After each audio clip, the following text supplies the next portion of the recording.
சியோனில் இருந்து இஸ்ரவேலுக்கு இரட்சிப்பு வருவதா. நான் இதை இப்படி வாசித்தேன், சியோனில் இருந்து மட்டும் இஸ்ரவேலுக்கு இரட்சிப்பு வருவதா. நம்முடைய இரட்சிப்புக்காக, நம்முடைய சம்பாத்தியத்துக்காக, நம்முடைய தேவைக்காக அநேக நேரத்திலே மனிதனிடத்தில் போகிறோம். சியோனை தாண்டியும் நம்முடைய தேடுதல் அநேகம் இருக்கிறது. ஒரு பக்கம் அது சரி, மறுபக்கம் சியோனில் இருந்து மட்டும் இஸ்ரவேலுக்கு இரட்சிப்பு வந்தால், ஆசீர்வாதம் வந்தால், கல்வி வந்தால், வருமானம் வந்தால், புகழ் வந்தால் எப்படி இருக்கும்? சபையில இருந்து உங்களுக்கு தேவையான ஆகாரம், உங்களுக்கு தேவையான பைக், உங்களுக்கு தேவையான கார்கள் சியோனில் இருந்து வந்தால் எப்படி இருக்கும்? அதை யோசித்து பார்த்தாலே மனமகிழ்ச்சி. இது தேவனுடைய வார்த்தை, வெறும் நம்முடைய விருப்பம் மட்டுமல்ல, தேவனுடைய வார்த்தை சொல்லுகிறது, சியோனில் இருந்து இஸ்ரவேலுக்கு இரட்சிப்பு வருவதாக.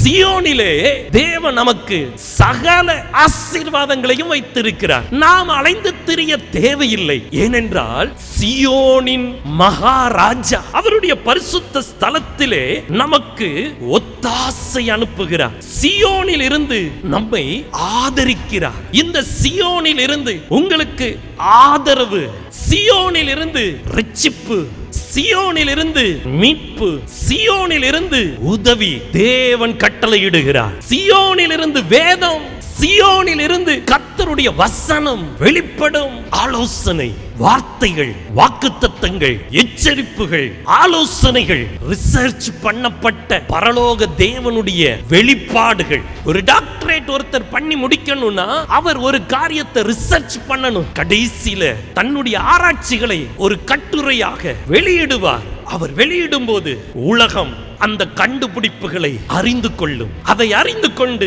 அடுத்த கட்ட மேன்மைக்குள்ள, அடுத்த கட்ட உயர்வுக்குள்ள, அடுத்த கட்ட சிறப்பான வாழ்க்கைக்குள் கடந்து போகும். அதே போல கர்த்தருடைய வேதம் ஆராய்ந்து பார்க்கக்கூடிய வேதம், அவருடைய வார்த்தைகள் நித்தியமானவைகள், சத்தியமானவைகள், புதை பொருளை விட மென்மையானவைகள், முத்துக்களை பார்க்கிலும் அவருடைய வசனம் மென்மையானது. அந்த தேவனுடைய வார்த்தை சியோனில் இருந்து வெளிப்படும். சியோனில் இருந்து எத்தனையோ நன்மைகள் இருக்கிறது. சியோனில் இருந்து புறப்படுகிற ஒரு நன்மையை நான் இன்றைக்கு சுட்டிக்காட்ட விரும்புகிறேன். சியோனில் இருந்து புறப்படுகிற ஒரு தெய்வீகம், ஜெப வெள்ளம், விண்ணப்பங்களின் ஆவினா என்ன? இந்த கடைசி நாட்கள்ல தேவ பிள்ளைகளுக்கு தேவ சபையிலிருந்து தேவன் கொடுக்கக்கூடிய ஆவி விண்ணப்பங்களின் ஆவி. விண்ணப்பங்களின் ஆவியை நான் பரிசுத்த ஆவியினிடத்திலிருந்து ஒரு கற்பனையாக இதை நான் பெற்றுக்கொண்டேன். ஏராளமான பனிப்பாறைகள் ஆங்காங்கே இருக்கிறது. அந்த பனிப்பாறையின் மேல் சூரியன் உதிக்கும் போது அந்த பனிப்பாறைகள் உருகுகிறது. அப்படியே ஒவ்வொரு சொட்டு சொட்டாய் தண்ணீர்கள் கசிகிறது. அந்த விழுகிற ஒவ்வொரு சொட்டும் இன்னொரு சொட்டு தண்ணீரோடு இணைந்து சின்ன ஓடையாக அப்படியே புறப்படுகிறது. பனி ஓடைகள் அப்படியே சின்ன ஆறாய் வருகிறது. சின்ன ஆறுகள் பெரிய ஆறாக வருகிறது. பெரிய ஆறுகள் நதியாக வருகிறது. பல நதிகள் சேர்ந்து பெரு வெள்ளமாய் புறப்பட்டு வருகிறது. அதுதான் விண்ணப்பங்களின் ஆவி. ஒரு விண்ணப்பம் இருந்தா ஒரு நீரோடையில தாகம் தீர்த்து கொள்ளலாம். ஆனா நமக்கு வாக்கு கடங்காத பெருமூச்சுகளோடு நமக்காய் விண்ணப்பம் பண்ணுகிற பரிசுத்த ஆவியானவர் பெரு வெள்ளமாய் நமக்குள்ளே விண்ணப்பத்தின் ஆவியாய் புறப்படுகிறார். சின்ன சின்ன ஜெபங்கள், சின்ன சின்ன வேண்டுதல்கள், சின்ன சின்ன தவிப்புகள், அது எல்லாம் ஒன்று சேர்ந்து விண்ணப்பத்தின் ஆவியாய் பெரும் வெள்ளமாய், ஜெப வெள்ளமாய் நமக்குள்ளே பாய்ந்து செல்வதுதான் ஜெப ஆவி. சிம்பிளா ஜெபம் பண்ணா என்னய்யா? ஆண்டவருக்கு கேட்காதா? கேட்கும்யா. பெரிய பனிமலை கொஞ்சம் கொஞ்சமா சொட்டு சொட்டாய் தண்ணீர் கீழே இறங்கும் போதும் ஆண்டவருக்கு கேட்கத்தான் செய்யும். ஓடையாய் ஓடி வரும் பொழுதும் ஆறாய் பெருகி வரும் போதும் கேட்கத்தான் செய்யும். ஆனா எங்க தேவன் மேல் எங்களுக்கு இருக்கிற அன்பு பாசம் சும்மா வெறும் சொட்டு சொட்டாய் விழுகிற பாசம் அல்ல. இது பெரும் வெள்ளமா எங்களை தாண்டி செல்லுகிற, எங்கள் சரீரம் கொள்ளாத ஒரு தெய்வீக பாசம். அது வெள்ளம். சாதாரண கிறிஸ்தவ வாழ்க்கை வாழ அபிஷேகம் தேவையில்லை, பாரம்பரியம் இருந்தா போதும். ஆனா இந்த கடைசி காலத்துல எவனை விழுங்கலாமோ என்று வகை தேடி சுற்றி திரிகிற சத்துருவை மேற்கொள்ள சாதாரண ஜெப ஆவி போதாது. அதுக்குத்தான் ஜெப வெள்ளம் தேவை. நிறைய நேரம் பிள்ளைகளுக்காக ஜெபிக்கிறோம், பிள்ளைகள் திருந்தல. ஏன்? ஜெப வெள்ளம் தேவை. ஏதோ கொஞ்சம் ஜெபிச்சிட்டு அதுக்கப்புறம் மாம்சத்துல செயல்பட அல்லது உலக புத்திய பயன்படுத்த கூடாது. உன் ஜனத்துக்கு, உன் குடும்பத்துக்கு, உனக்கு உதவியாக தேவன் சீயோனிலிருந்து ரட்சிப்பை தர வல்லவராயிருக்கிறார். சீயோனிலிருந்து வரக்கூடிய ஆசீர்வாதம் அது சாதாரணமானது அல்ல. அது நிரம்பி நிரம்பி வழியக்கூடிய ஆசீர்வாதம். அணைகளால் கட்டுப்படுத்த முடியாத தெய்வீக ஆசீர்வாதம், தடைப்படுத்த முடியாத தெய்வீக பாசத்தின் ஆசீர்வாதம், வெள்ளங்களும் தடுக்க முடியாத, அக்கினியும் தடுக்க முடியாத நேச வைராக்கியம் எனக்குள்ளே இருக்கிறது. ஆகவே எனக்குள் இருந்து பொங்கி வருகிற பாசம் அது வெறும் ஓடை அல்ல, வெறும் ஆறல்ல, வெறும் நதியும் அல்ல, அது ஒரு வெள்ளம். சாதாரண கிறிஸ்தவ வாழ்க்கை வாழ்ந்து முடித்தவர்கள் ஏராளம் ஏராளம். ஆனால் அசாதாரணமான கிறிஸ்தவ வாழ்க்கை வாழக்கூடிய தேவ ஜனங்கள் பரிசுத்த ஆவியினால் நிரப்பப்பட்டு, பரிசுத்த ஆவியினால் ஆளுகை செய்யப்பட்டு கடைசி வரை தேவ சித்தம் செய்கிறவர்கள். அவர்கள் பாச வெள்ளத்தை உடையவர்கள், அன்பின் வெள்ளத்தை உடையவர்கள், ஜெப வெள்ளத்தை உடையவர்கள், தெய்வீக ஐக்கியத்தின் வெள்ளத்தை உடையவர்கள். யார் சீயோனில் இருந்து ரட்சிப்பை எதிர்பார்க்கிறார்களோ, யார் சீயோனின் ராஜா, சீயோனின் வாசியாய் யாரெல்லாம் இருக்கிறார்களோ அவர்கள் ஜெபிக்கிற ஜெபம். சீயோன் குமாரத்தியின் மதிலே இரவும் பகலும் நதி அளவு கண்ணீர் விடு, ஓய்ந்திராதே. கண்ணின் கருப்பு விழியை சும்மா இருக்க ஒட்டாதே. இந்த வசனம் எல்லாருக்கும் உரியதல்ல. நிறைய பேரு ஞானத்தை உலகத்துல காட்டுவாங்க, தங்கள் பலத்தை உலகத்திலே சம்பாதிக்க காட்டுவார்கள். ஆனால் நானும் நீங்களும் சீயோனின் மணவாளனிடத்திலிருந்து ரட்சிப்புக்காக காத்திருக்கிறோம். ஆகவே சீயோன் குமாரத்தியாய் நான் இருக்கிறதினாலே இரவும் பகலும் நதி அளவு கண்ணீர் விட. சீயோன் குமாரத்தியோடு நான் பேசுறேன். இந்த செய்தியெல்லாம் கேட்டுட்டு நான் நதி அளவு கண்ணீர் வடிக்க போறேன்னு சொல்லிட்டு பாவத்தை விடாம கண்ணீர் வடிக்க துணிகிறார்கள். கடைசியில பொல்லாத ஆவி அவர்களை ஆளுகை செய்கிறது. உலகத்தோடும் உலக இச்சையோடும் கண்களின் இச்சையோடும் இருக்கிறவர்கள் சீயோன் குமாரத்தி அல்ல. நீ சீயோன் குமாரத்தினா நதி அளவாய் கண்ணீர் விடு. உலகத்துல ஒரு வேஷம், சபையில ஒரு வேஷம் வேண்டாம். தேவன் பட்சபாதம் உள்ளவர் அல்ல. தேவன் தன்னை பரியாசம் பண்ண ஒட்டார். அவர் எரிச்சல் உள்ள தேவன். கத்தர் தெய்வம்னா கத்தரை பின்பற்று, அவன் தெய்வம்னா அவனை போ, இவா தெய்வம்னா அவட்ட போ. கவனம். தெரிந்து கொள்ளப்பட்டவர்களும் வஞ்சிக்கப்படுகிற கடைசி காலம் இது. நான் ஏன் இவ்வளவு கடினமா பேசுறேன்னா, நிறைய பேர் அங்கேயும் ஒரு கால் இங்கேயும் ஒரு கால், அங்கேயும் பிரியப்படுத்திக்கிறது இங்கேயும் பிரியப்படுத்திக்கிறது. நாம் சீயோன் குமாரத்தியா இருக்கணும். இயேசுவின் பின்னால் நான் செல்வேன், திரும்பி பார்க்க மாட்டேன் என்று சொல்லுகிறவர்கள் சீயோன் குமாரத்தி. நதியளவாய் கண்ணீர் விடு. ஏன்? பிள்ளைதானே, இப்படி கண்ணீர் வடிக்க ஆண்டவருக்கு விருப்பமா? கேளுங்க ஆண்டவர்ட்ட. ஏன் ஆண்டவரே நான் நதி அளவு கண்ணீர் விடணும்? ஏன் நான் ஓய்ந்து இருக்க கூடாது? ஏன் கண் கருவிழிகளை ஏன் நான் சும்மா வச்சிட்டு இருக்க கூடாதா? ஏன் எனக்கு பாடுகள்? ஏன் எனக்கு இப்படிப்பட்ட ஏக்கம்? எரேமியா தீர்க்கதரிசியின் புலம்பல். வேதத்தில் என்ன அழகான வெற்றி புஸ்தகங்கள் இருக்கிறது, அற்புதமான சுவிசேஷ புஸ்தகங்கள் இருக்கிறது, சாட்சி நிறைந்த அப்போஸ்தல நடபடிகள் இருக்கிறது, பெரிய நம்பிக்கைக்குரிய வெளிப்படுத்தின விசேஷம் இருக்கிறது. இந்த வேதத்திலே புலம்பல் என்கிற ஒரு புஸ்தகத்தை ஆவியானவர் அங்கீகரித்து வைத்திருக்கிறார். தேவ சபை புலம்பணும். ஜெப வெள்ளம், தவிப்பின் வெள்ளம். அவருடைய புலம்பலுக்கு காரணம் என்ன? அவருடைய ஜெப நதி எப்படி புறப்பட்டது? ஜெபிக்கிறவர்கள் எப்படி ஜெபிக்கணும்? முதல் காரியம், தேவனை நினைத்து அழுகிற ஒரு அனுபவம். தேவனை நினைக்கணும், உங்க பிரச்சனையை நினைக்க கூடாது. எரேமியா புலம்புகிறார், கர்த்தாவே எங்கள் நிந்தையை நோக்கிப்பார். துன்பத்தை குறித்து அவர் சொல்லுகிறார். தேசத்தின் துன்பம், ஜனங்களின் துன்பம், சபையாரின் துன்பம். அதன் பின்பு அவர் சொல்லுகிற வசனத்துல எங்கள் சுதந்திரம், முதலாவது பரமண்டலத்தில் இருக்கிற பிதாவை கூப்பிட்டு அவர் ஜெபிக்கிற ஜெபம், எங்கள் சுதந்திரம் அந்நியர் வசமாகி விட்டது, நாங்க சுதந்திரமா இருக்க முடியாதபடி எங்களுடைய சுதந்திரங்கள், எங்களுடைய விருப்பத்தை நாங்கள் நிறைவேற்ற முடியாதபடிக்கு எங்கள் சுதந்திரங்கள் அந்நியருடைய வசமாக. இரண்டாவது அவர் சொல்லுகிறார், எங்கள் வீடுகள் புரதேசத்தார் வசமாக தாண்டி போயின. உங்க வீடு தான் உங்களுக்கு இளைப்பாறுதல், உங்க வீடு தான் உங்களுக்கு நம்பிக்கை, உங்க வீடு தான் தேவன் கொடுத்த பெரிய திட்டம். உங்க வீட்டை தாண்டி வேற எதுவும் உங்களுக்கு நல்லதும் நடக்காது, கெட்டதும் நடக்காது. அதனால உங்க வீட்டுல நல்லது மட்டும் நடக்கணும்னா நல்ல தேவனை பிடிச்சுக்கோங்க. எரேமியாவுடைய புலம்பல், ஏயா நான் ஜெபத்துல இப்படி வெள்ளம் போல கத்தணும் கதறணும், என் சுதந்திரம் அந்நியர்கிட்ட இருக்குது, என் ஆசீர்வாதத்தை அடுத்தவன்கிட்ட கையேந்த வேண்டியது இருக்குது, அடுத்தவன் நிழல்ல இருக்க வேண்டியது இருக்குது, அடுத்தவனை சார்ந்தல்லவா நான் இருக்க வேண்டியது இருக்கிறது. எங்கள் குடும்பம், எங்க வீடு புரதேசத்தார் வசம் தாண்டி போயிற்று. சகோதரனே சகோதரியே, தேவன் உனக்கு வீடு கட்டி தருவேன் என்று சொல்லி இருக்கிறார். ஒவ்வொருத்தருக்கும் சுதந்திரமா சொந்தமா ஒரு வீடு உண்டு. ஆனா அந்த வீடை நீங்க பெற்றுக்கொள்ள முடியாதபடி புரதேசத்தார் தாண்டி போயிருச்சு. ஏன் தாண்டி போயிருச்சு? பாவத்தினால. பட்டணத்திலே செல்வமாய் ஆசீர்வாதமாய் வாழ வேண்டியது தேவ ஜனம், ஆனால் அந்த ஆசீர்வாதம் புறஜாதிகளுக்கு தாண்டி போய்விட்டது. அப்ப ஜெபிக்காம இருக்கலாமா?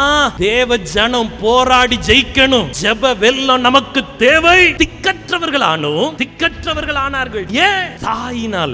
எங்கள் தாய்கள் விதவைகளை போல இருக்கிறார். எல்லாம் இருந்தும் விதவையை போல இருக்கிறியா? இன்னைக்கு ஆண்டவருடைய சமூகத்துல, ஆண்டவரே என் பாவத்தை மன்னியும் என்று கதறுங்க. ஜெப வெள்ளத்தை ஏறிடுங்க. சும்மா ஜெபித்தா போதாது சகோதரா சகோதரி. சாதாரண ஜெபம் சாதாரணமா இருக்கும், சாதாரணமானதை செய்யும். அசாதாரணமான ஜெபம் அசாதாரணமானதை செய்யும். அடுத்ததாக, எங்கள் தண்ணீர், எங்கள் தாகத்தை தீர்க்கிற தண்ணீர் பணத்துக்கு வாங்க வேண்டியது இருக்கிறது. உங்களுக்கு பணம் இருக்குது, நல்லது. எல்லாத்தையும் பணத்தினால வாங்க கூடாது. அதுதான் ஆசீர்வாதம். ஒரு பணம் கூட செலவு பண்ணாம ஒரு வருஷம் கடக்கணும். உங்க தாகத்தை தீர்க்க, ஒரு ஆசையை தீர்க்க. உங்க தாகத்தினால ஜீவன் போயிருது. அநேகருக்கு மூச்சு விடாமலும் ஜீவன் போகும், தாகத்தினாலும் ஜீவன் போகும். அதனால எதையும் பணத்தினால சாதிச்சிடலாம்ங்கிற புத்தி, அது சபிக்கப்பட்ட புத்தி. அடுத்து, எங்கள் விறகுகள். விறகுன்னு சொல்லும்போது ஒரு எனர்ஜி. நிறைய வாலிப பிள்ளைங்களுக்கு சரியான எனர்ஜி இல்ல. ஸ்லிம்மா இருக்கணும்னு ஒண்ணும் சாப்பிடுறது இல்ல. வயசானவங்க அது சாக்கூடாது இதை சாக்கூடாதுன்னு கடைசியில பாத்தீங்கன்னா பலவீனமா போயிடுறாங்க. எல்லாத்தையும் ஒதுக்காதீங்க, எல்லாம் கொஞ்சம் கொஞ்சம், அளவுக்கு மிஞ்ச வேண்டாம். அளவோட எல்லாம் இருக்கட்டும். ஆண்டவர் என்ன வாக்கு கொடுத்திருக்கிறார்? அடித்து புசி. நமக்குன்னு ஒரு எனர்ஜி. உங்க எனர்ஜி ஃப்ரீயா கிடைக்கணும். உங்ககிட்ட என்ன வீக்னஸ் இருக்கோ அதை சரி பண்ணிட்டா, அதாவது எனர்ஜியை சரி பண்ணிட்டா, அந்த சரீரமே தன்னைத்தானே சுகமாக்கி கொள்ளும். அடுத்து, எங்கள் கழுத்து. இந்த கழுத்து பாரம் சுமக்கிறது. வசதி கூட கூட பாரமும் கூடுது, பொறுப்பு கூட கூட பாரம் கூடுது, பணம் கூட கூட பாரம் கூடுது, பதவி கூட கூட பாரம் கூடுது. அதுக்கா உயர்வை கொடுத்தார்? பாரம் இல்லாத உயர்வு. உன் கழுத்து நிமிர்ந்திருக்கணும். பாரம் சுமந்து உன் கழுத்து நோகிறது. வெளியே சும்மா அப்படி காட்டிக்கிற, உனக்குள்ள நோவு, உனக்குள்ள வேதனை. நீ பாரம் சுமக்க உன் கழுத்தை தேவன் உயர்த்தவில்லை. நீ நிமிர்ந்திருக்க கழுத்தை தேவன் உன்னை ஆசீர்வதித்திருக்கிறார். பாரம் சுமக்காமல் உன் கழுத்து நோவாமல் இருக்கிறதற்காக தேவன் உனக்கு ஒரு கழுத்தை கொடுத்திருக்கிறார். சின்ன வயசுலயே பிள்ளைங்க இதை அப்படியே பார்த்து பார்த்து குறுகி கழுத்து நோவுது. பிசாசின் திட்டம் இது. ஜெபிக்கணும்ல, ஜெபம் வெள்ளம் போல வரணும்ல. பிசாசுடைய தந்திரத்துல பழகுனனால நமக்கு அதெல்லாம் பெருசா தெரியல. வேலையை பார்த்தா கொடூர முகம் தெரியுது. ஐயோ, அங்க போன இங்க போன, வேகம் வேகம் ஓடுறோம், இல்ல துரத்தப்படுகிறோம். ஆனா பரிசுத்தவான் விசுவாசத்துக்காக ஓடுவான், துரத்தப்படுகிறவன் அல்ல. நீ தேவனுடைய பிள்ளைன்னா ஓடுவ. உன் பின்னாடி ஒரு கூட்டம் உன்னை பின்பற்றி வரும். ஆனா இந்த உலகம் உன்னைய அப்படி வைக்காது. உன்னைய உலகம் துரத்தும், மதிப்பை கொடுக்கும், பணத்தை கொடுக்கும், குடும்பத்தை கொடுக்கும், பிள்ளைய கொடுக்கும், உன்னைய விரட்டும். உன் பிள்ளை உன்னைய விரட்டக்கூடாது. உன் பிள்ளை உன்னைய சுமக்கணும். எத்தனை பேர் தங்கள் பிள்ளைகளுக்காக ஓடுறாங்க, உழைக்கிறாங்க. ஓடக்கூடாது. உன் பிள்ளைங்கள் உனக்கு ஆறுதலை கொடுக்கணும். எங்கள் பிதாக்கள். பிதாக்கள்னா யாரு? போதகர்கள், டீச்சர்ஸ். பயிற்சி கொடுக்கிறவர்கள், தகப்பன போல இருந்து நமக்கு துணை நிற்க வேண்டியவர்கள், முன்மாதிரிகள். சபை எச்சரிக்கை அது கவனிக்கணும். இன்னைக்கு எங்கள் பிதாக்கள் பாவம் செய்து மாண்டு போனார்கள். அடுத்த சமுதாயத்தை காப்பாற்ற வேண்டிய பிதாக்கள் பாவம் செய்து மாண்டு போனார். இதுக்காக ஜெபிக்கணும்ல சகோதரா சகோதரி. ஊழியக்காரர்களுக்காக ஜெபிக்கலனா அவங்க மாண்டு போனா எல்லாமே போச்சு. உங்கள் பிதாக்களுக்காக ஜெபிக்கணும். மற்றவங்களுக்கு உதவி செய்யற எஜமானன்கள், எஜமானம் பாவியா இருந்தா தொழிலாளி மாண்டு போவான். அதனால பிதாக்களுக்காக ஜெபிக்கணும். உங்களை நம்பி 100 பேரை கொடுத்தா நீங்க அவங்களுக்கு சம்பளம் கொடுக்கிறது எளிது. அவங்களுக்கு இயேசுவை கொடுக்கணும். இயேசுவை அவங்களுக்கு நீங்க கொடுக்கணும்னா நீங்க பாவம் செய்யக்கூடாது. நீங்க இயேசுவை பிடிச்சிருக்கணும். அப்போ அவங்களுக்கு சம்பளத்தோட ஆசீர்வாதத்தையும் நன்மையையும் நித்திய ஜீவனையும் நீங்க கொடுக்க முடியும். அடிமைகள் எங்களை ஆளுகிறார்கள், எங்களை அவர்கள் கையில் இருந்து விடுவிப்பார் இல்லை. எங்களை ஆளுகிறார்கள். யார் உங்களை ஆளணும்? ஆளணும். ஆனா யார் ஆளுகை செய்கிறா? அடிமைகள். பாவத்துக்கு அடிமையானவன் உன்னை ஆளக்கூடாது. குடிகார உன்னை ஆளக்கூடாது. வேசித்தனம் உள்ளவன் உன்னை ஆளக்கூடாது. இயேசுவை அறியாதவன் உன்னை ஆளக்கூடாது. நீ இங்கிட்டு போகும்போது அங்கிட்டு போகும்போது முறைச்சி பார்ப்பான். அவன் கண்ணில் விழக்கூடாதுன்னு நீ ஒதுங்கி போவ. அப்படி இருக்க தேவன் உன்னை அழைக்கவில்லை. நீ ராஜா பிள்ளையா, ராஜா வீட்டு பிள்ளையா இருக்கதான் தேவன் உன்னை அழைச்சிருக்கிறாரு. அடிமைகள் உன்னை ஆளக்கூடாது. நாகமானுடைய வேலைக்காரி அவ ஆண்டவர்கிட்ட கேட்டா, அடிமைகள் என்னை ஆளுறாங்க, குஷ்டரோகி என்னை ஆளுறாரு அப்படின்னு அந்த வேலைக்காரி ஜெபிச்சா. ஆனா நாகமான ஆண்டவர் சுகமாக்கி எஜமானன் இயேசுவை காண அந்த வேலைக்காரியுடைய ஜெபத்தை தேவன் கேட்டார். அவனுடைய வேலைக்காரியுடைய விசுவாசம் அவனை ரட்சித்தது. உன் எஜமானன் ரட்சிக்கப்படணும். ஜெப வெள்ளம் எங்கே? இயேசு இன்றைக்கும் ஜீவிக்கிறார். இயேசு இன்றைக்கும் மனதை மாற்றுகிறார். இயேசு கிறிஸ்து இன்றைக்கும் மாறாதவராக இருக்கிறார். இயேசுவால் கூடாதது ஒன்றுமில்லை. அடுத்து எங்கள் அப்பத்தை தேடுகிறோம். வசனம் கிடைக்கல, வனாந்தரம். ஆண்டவர் பேசுறது அரிதா இருக்குது, வனாந்தரம். வசனத்தை தேடணும், அப்பத்தை தேடுறோம். அடுத்து எங்கள் தோள் அடுப்பங்கரையை போல கருத்து போயிற்று. உங்க தோள் தாங்கி பிடிக்க வேண்டிய தோள். ஆண்டவர் சொன்னார், ஒருவன் என்னை பின்பற்றி வர விரும்பினார் தன்னைத்தான் வெறுத்து தன் சிலுவை எடுத்துக்கொண்டு என்னை பின்பற்ற கடவன். சிலுவை சுமக்க வேண்டிய தோள். ஆனா பஞ்சத்தினால, வேதம் கிடைக்காத பஞ்சம். ஒவ்வொரு நாளும் வசனம் கிடைச்சிரணும். வாயை திறந்தாலே வசனம் வரணும். உங்க பிள்ளைங்களுக்கு ஒரு ஆலோசனை சொல்றீங்கன்னா வசனம் வரணும். உங்க பிள்ளைங்களை ஆசீர்வதிக்கீங்கன்னா வசனம் வரணும். யார்கிட்டயாவது பேசுறீங்கன்னா வசனம் வரணும். அந்த வசனம் தான். அப்போ அந்த வசனம் வந்தாதான் நம்ம தோள் கருத்து போவதில்லை. அடுத்த பாயிண்ட், எங்கள் இருதயத்தின் கலிகூறுதல். தேவ ஜனமே, உனக்கென்று ஒரு கலிகூறுதலை தேவன் வச்சிருக்கிறார். காசு பணம் கொடுக்க முடியாத கலிகூறுதல், உலகத்தால் எடுக்க முடியாத கலிகூறுதல். ஆனால் எரேமியா புலம்புகிறார், எங்கள் சந்தோஷம், நமக்கு சந்தோஷம், பிள்ளைகள் நமக்கு சந்தோஷம், மனைவி நமக்கு சந்தோஷம், நம்ம வீடு நமக்கு சந்தோஷம், சபை நமக்கு சந்தோஷம், நம்ம எங்க போனாலும் சந்தோஷம், திரும்பி வந்தாலும் சந்தோஷம், உட்கார்ந்தாலும் சந்தோஷம், எழுந்தாலும் சந்தோஷம், தூங்குனாலும் சந்தோஷம். நம்ம சந்தோஷம் ஒளியவே கூடாது. ஆனா பாவம் செய்கிறவன் சந்தோஷத்தை இழந்து விடுகிறான். உங்களுடைய சந்தோஷம் ஒளியவே கூடாது. ஏன்னா உங்களுக்கு சந்தோஷம் கொடுத்தது உலகமோ காசோ பணமோ அல்ல, இரட்சகராகிய இயேசு கிறிஸ்து. இயேசு சொல்லுகிறார், என்னுடைய சந்தோஷத்தையே நான் உங்களுக்கு தருகிறேன். சந்தோஷம் இல்லையா? மனம் திரும்பு. எங்கள் தலையிலே இருந்த கிரீடம் விழுந்தது. தேவன் ரட்சிக்கப்பட்ட ஒவ்வொருவருக்கும் ஒரு சிறப்பான கிரீடத்தை தேவன் தலையில தந்திருக்கிறார். உன் ஜாதி அல்ல கிரீடம், உன் தகப்பன் வீட்டார் அல்ல கிரீடம். கர்த்தரே உனக்கு நித்திய கிரீடமாய் இருக்கிறார். சாப்பிடலனாலும் கிரீடம் இருக்கு, பாடம் ஃபெயில் ஆனாலும் நமக்குள்ள ஒரு கிரீடம் இருக்கு, கையில காசு இல்லனாலும் நமக்கு தலையில கிரீடம் இருக்கு. எந்த இடத்திலும் நாம் தைரியமா செல்ல முடியும், நமக்கு கிரீடம் இருக்குது. ஆனா பாவம் தலையில இருந்து கிரீடத்தை விழுந்து போக பண்ணுகிறது. பாவிகளோடு உள்ள சம்பந்தம் கலக்காத, வேண்டாம். உனக்குன்னு ஒரு கிரீடத்தை வச்சிருக்கிறாரு. உன் கிரீடம் உன் தலையில இருக்கிற மாதிரி ஒரு சம்பந்தம் கல, உன் தலையில இருக்கிற கிரீடத்தையும் விழ பண்ணி விடுவான். உன்னையே அவனை போலவே மாற்றி விடுவான். கண்ணு இருளடைய கூடாது. தரிசன கண்கள், சத்துருவை காண்கிற கண்கள், எதிரியை காண்கிற கண்கள், தேவ அசைவாடுதலை காண்கிற கண்கள். கண் ஒரு நாள் குருடடைய கூடாது. ஆனா எங்கள் கண்கள் இருளடைந்து போனது. பாவம் செய்கிறவனுடைய கண்கள் கண்கள் இருளடைந்து போகும். பாழாய் கிடக்கிற சீயோன் மலை சபை. தேவ பிள்ளைகள் பாவம் செய்தால் சபை பாழாய் கிடக்கும். தேவ பிள்ளைகள் பரிசுத்தமாய் இருந்தால் சபை சீயோன் பர்வதத்திலே கொடுமுடியிலே ஸ்தாபிக்கப்படும். எனக்கு உங்களுக்கு அடையாளம் பரிசுத்தம். எனக்கு உங்களுக்கு அடையாளம் இயேசு கிறிஸ்து கொடுக்கிற பரிசுத்தம் மட்டுமே.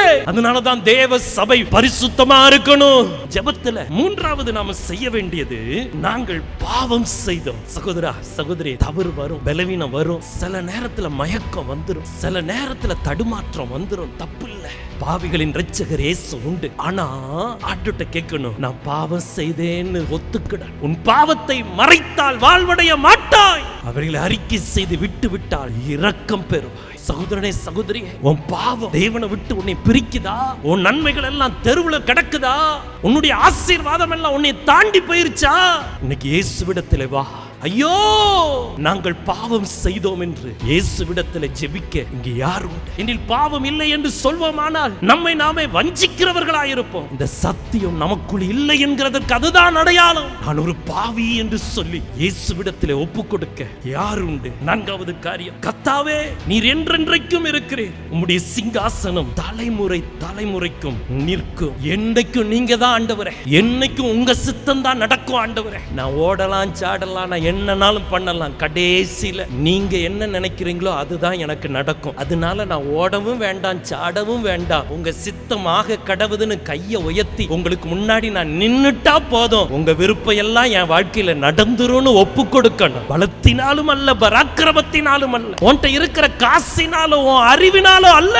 ஆண்டுட்ட சொல்லு, நீங்க என்ன நினைச்சிருக்கிறீங்களோ அதை செய்யுங்க, நான் ரெடி. உங்க விருப்பத்தை நிறைவேற்ற பிள்ளை ரெடியா இருக்கேன்னு சொல்லு. அப்பாவுக்கு தப்பாம பிறந்த பிள்ளையா தேவ சித்தம் செய்ய உன்னை ஒப்புக்கொடு. உலகம் ஏமாற்றும், உலகம் உன்னை பறித்துக் கொள்ளும், உலகம் உன்னை அவமதித்து விடும். வேண்டாம், உலகத்தை நம்பாதே, கர்த்தரை நம்பு. கர்த்தாவே நீர் என்றென்றைக்கும் இருக்கிறீர். உம்முடைய சிங்காசனம் தலைமுறை தலைமுறையாக நிலை நிற்கும், நிலைச்சிருக்கும், மாற்றமே இல்ல. இயேசு சொன்னது சொன்னதுதான். நீ வாளாகாமல் தலையாவா என்று சொன்னது சொன்னதுதான். உனக்கு விரோதமா எழும்புகிற ஆயுதம் வாய்க்காதே போகும் என்று சொன்னது சொன்னதுதான். எகிப்துக்கு வரப்பண்ணின நோய் வர பண்ணே நானே உன் பரிகாரியாகிய கர்த்தர் சொன்னது சொன்னது. சொல்லிட்டார், செஞ்சிருவார். நீ எத்தனை இடத்துல எத்தனை பத்தியம் காத்தாலும் என்னென்ன பண்ணாலும் நீ கடைசியில வர வேண்டியது கர்த்தருடைய சிங்காசனத்துக்கு. கடைசி வராத முதல்ல வந்து விழுந்துரு. சபைக்கு கடைசி வராத முதல்ல வந்து விழுந்துரு. முதல்ல தேவ பாதத்துல வந்து விழுந்துரு. அஞ்சாவதாக ஒரு சீரமைப்பு. தேவன் சீரமைக்கிறதற்காக ஒரு ஜெபம். கைவிட்டு இருப்பது என்ன திருப்பிக் கொள்ளும், புதியவைகளாக்கும் அப்படின்னு சொல்லி தேவனிடத்துல மறுசீரமைப்புக்காக வேண்டும், ஜெபிக்கணும், தவிக்கணும், கண்ணீர் வடிக்கணும். எத்தனை பேர் ஆயத்தம்? மறுசீரமைப்பு எனக்கு தேவை. இப்படி எரேமியா புலம்புறான். ஜெப வெள்ளம் பாயுது. ஒவ்வொரு ஜெபமும் நதியா வருது, கடைசில வெள்ளமா மாறிட்டு. இந்த வருடம் முடிகிறதுக்குள்ள ஜெபித்து ஆண்டவரிடத்துல ஜெப வெள்ளத்தை பெற்றுக்கொள்ங்க.